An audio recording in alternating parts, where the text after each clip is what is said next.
ఈరోజు రాష్ట్రంలో red book రాజ్యాంగం జరుగుతూ ఉంది. రేపు సుదీర్ఘంగా 11 గంటలకు మళ్ళీ ఒక ప్రెస్ మీట్ పెట్టి రాష్ట్రంలో ఇవాళ జరుగుతూ ఉన్న కరెంట్ అఫైర్స్ మీద ఇంకా సుదీర్ఘంగా కూడా చంద్రబాబు నాయుడు గారు చేస్తూ ఉన్న అన్యాయాల మీద రాష్ట్ర ప్రజలందరికీ కూడా కరెంట్ అఫైర్స్ మీద మళ్ళీ వివరించడం కూడా జరుగుతుంది. అయితే ఒకటే ఒక మాట చెప్తా ఉన్నా, చంద్రబాబు నాయుడు గారికి చెప్తా ఉన్నా, చంద్రబాబు నాయుడు గారికి ఒత్తాసు పలుకుతా ఉన్న పోలీస్ డిపార్ట్మెంట్లో ఉన్న కొందరు అందరూ కాదు, కొందరు పోలీస్ డిపార్ట్మెంట్లో ఉన్న కొందరు పోలీస్ అధికారులకు కూడా ఈ సందర్భంగా తెలియజేస్తా ఉన్నా, ఎల్లకాలం చంద్రబాబు నాయుడు గారు అధికారంలో ఉండరు. చూస్తూ ఒక సంవత్సరం అయిపోయింది. మరో 3-4 ఏళ్లలో మా ప్రభుత్వం వస్తుంది. మా ప్రభుత్వం వచ్చిన తర్వాత ఒక్కొక్కరికి సినిమా చూపిస్తామని చెప్పి మాత్రం ఖచ్చితంగా చెప్తా ఉన్నాను. అన్నకు చేసిన అన్యాయం, అన్న లాంటి వాళ్ళకు చేసిన అన్యాయం ఈరోజు రాష్ట్రంలో ప్రతి గ్రామంలోనూ కనిపిస్తూ ఉంది. ఈ గ్రామంలో ప్రతి గ్రామంలో కనిపిస్తూ ఉన్న ఈ అన్యాయాలకు నేను ప్రతి అధికారికి నేను ఒకటి చెప్తా ఉన్నా, ఈ అన్యాయాలలో మీరు భాగస్వాములు కావకండి. భాగస్వాములు అయినారు అని అంటే మాత్రం చంద్రబాబు నాయుడు గారితో పాటు మిమ్మల్ని కూడా బోనెక్కిచ్చే కార్యక్రమం ఖచ్చితంగా చేస్తాము అని చెప్పి ఖచ్చితంగా హెచ్చరిస్తా ఉన్నాం. వీరి ఇంటిపై రాళ్ళు విసిరి దాడి చేసిన వాళ్ళ మీద ఎంతమందిని అరెస్ట్ చేశారని అడుగుతా ఉన్నా, ఎంతమంది మీద కేసులు పెట్టారని అడుగుతా ఉన్నా, ఎంతమంది మీద శిక్ష విధించారని అడుగుతా ఉన్నా. కనీసం ఇంతగా వేధించి చంపిన ఆ సిఐ మీద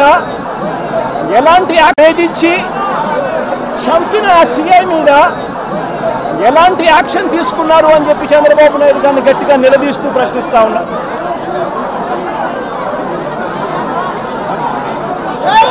రెడ్ బుక్ రాజ్యాంగం నడుస్తూ ఉంది, రెడ్ బుక్ రాజ్యాంగం నడుస్తూ ఉంది. ఈ రెడ్ బుక్ రాజ్యాంగంలో చివరికి వెంకటేశ్వర్లో ప్రైవేట్ కంప్లైంట్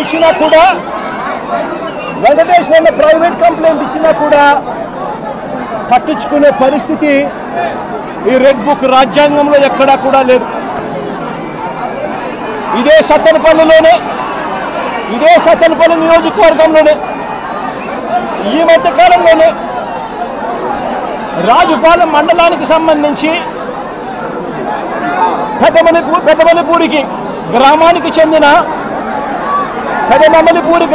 చెందిన గుత్తా లక్ష్మీనారాయణ అనే ఆయన, ఈ గుత్తా లక్ష్మీనారాయణ హాస్పిటల్లో తన ప్రాణాల కోసం కొట్టుమిట్టాడుతూ ఉన్న పరిస్థితి. ఇదే లక్ష్మీనారాయణను 2 నెలల క్రితం తప్పుడు అభియోగాలు చేసి ఇదే లక్ష్మీనారాయణను స్టేషన్కి పిలిచారు.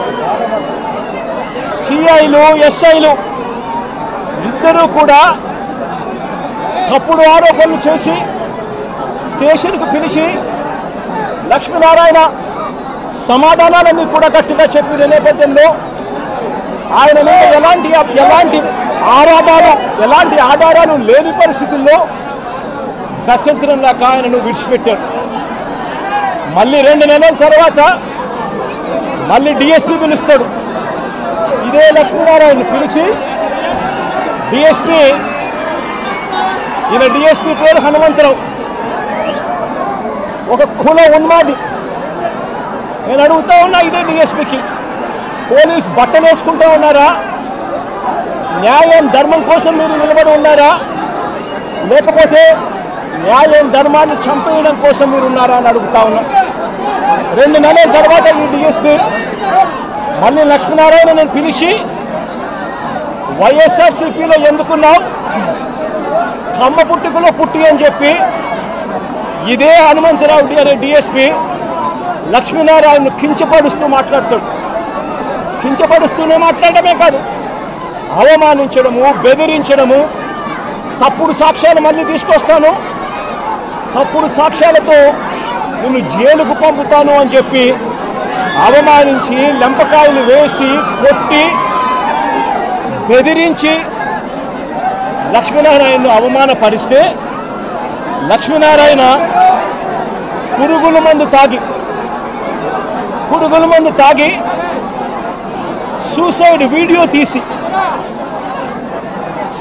వీడియో తీసి తన చావుకు ఎవరు కారణము, ఎలాంటి పరిస్థితుల మధ్య తాను చనిపోయే పరిస్థితి తీసుకొచ్చారు, ఏ రకమైన కుల ఉన్మాదంతో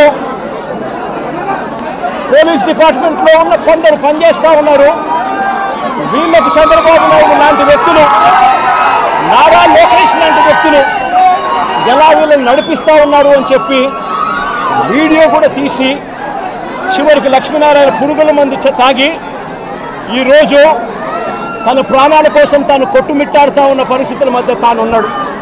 నేను అడుగుతా ఉన్నా, వెంకటేశ్వర విషయంలో అయితేనేమి, లేదా వెంకటేశ్వరరావు కొడుకు నాగమల్లేశ్వరరావు విషయం అయితేనేమి, లేదా లక్ష్మీనారాయణ విషయం అయితేనేమి, నేను చంద్రబాబు నాయుడు గారిని సూటిగా ఒక మాట అడుగుతా ఉన్నా. ఏమయ్యా చంద్రబాబు, కమ్మవారు మా పార్టీలో ఉంటే ఏమైనా నీకు అభ్యంతరమా చంద్రబాబు అని అడుగుతా ఉన్నా.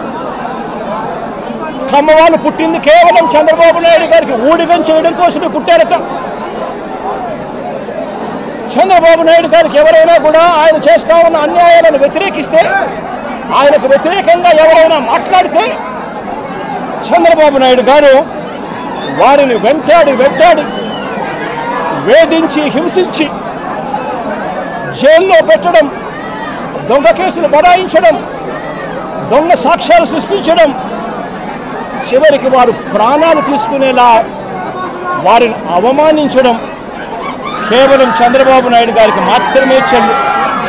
నేను అడుగుతా ఉన్నా, ఏం పాపం చేశాడని నాగమల్లేశ్వరరావును చంపారు అని చంద్రబాబు నాయుడు గారిని గట్టిగా నిలదీస్తూ అడుగుతా ఉన్నా. ఏం పాపం చేశారు అని చెప్పి తనను పొట్టను పెట్టుకున్నారు అని అడుగుతా ఉన్నా ఇదే చంద్రబాబు నాయుడు గారిని. ఏం పాపం చేశారు అని లక్ష్మీనారాయణను ఆత్మహత్య చేసుకునే విధంగా తనను ప్రేరేపించే ప్రయత్నం, బెదిరించి హింసించి ఆ స్థాయికి తనను తీసుకొచ్చే కార్యక్రమం ఎందుకు చేశారు చంద్రబాబు అని అడుగుతా ఉన్నా. ఏం పాపం చేశారని వల్లభనేని వంశీని ఇదే కమ్మ సామాజిక వర్గానికి చెందిన ఎక్స్ఎమ్మెల్యే, ఆ పార్టీకి సంబంధించిన ఎక్స్ఎమ్మెల్యే ఇదే వల్లభనేని వంశీని ఇన్ని రోజుల పాటు జైల్లో పెట్టారు. ఒక కేసులో బెయిల్ వస్తేనే, బెయిల్ వచ్చేదాకా గమ్మనుంటారు, బెయిల్ వచ్చిన తర్వాత వెంటనే ఇంకొక కేసు కడతారు.